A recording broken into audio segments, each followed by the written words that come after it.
Hello guys, nabisi tayo ngayong araw at check natin ang ating mga palaka, ang ating banded bullfrog or kung tawagin ay chubby frog.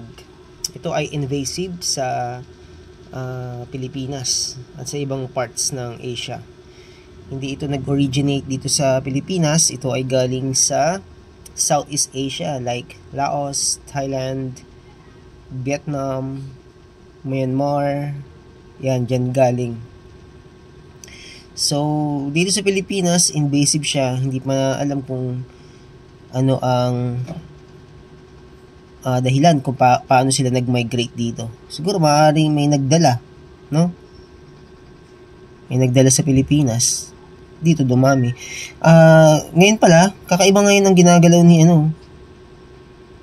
Michi. Meron siyang itim na yun, yung belly. Ano kaya yan, no? Iisip ko, ngayon ko lang nakita yun.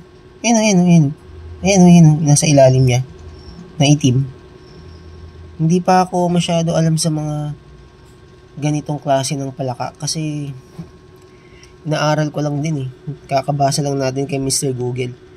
Pero ito si Kichi. Ito yung unang palaka na kumakatok sa bahay.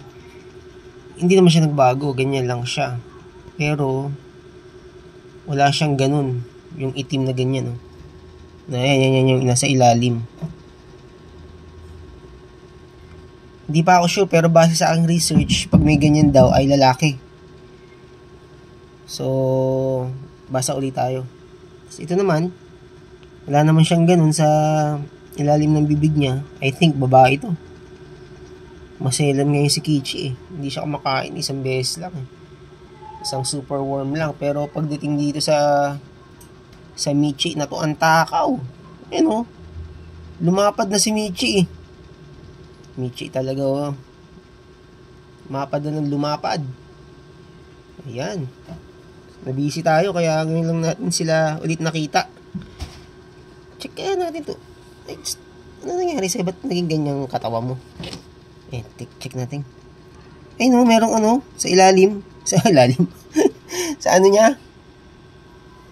Sa ilalim ng bibig niya. Ayan yung itim na gumagalaw. Okak. Nako. Yan. So, sige, malalaman natin mamaya kung ano ba yan. Ba't may ganyan siya? Yung ko lang nakita gulat ako eh. Re-research muna tayo. Ano ba yan? Ba't may ganyan ka, ha? So, hanggang dito lang muna mga kakukak, mga kaibigan. So, mamaya ulit check natin yan, si Michi. Ito naman si Kichi. Okay? So, hanggang dito lang muna tayo. Magandang gabi sa lahat.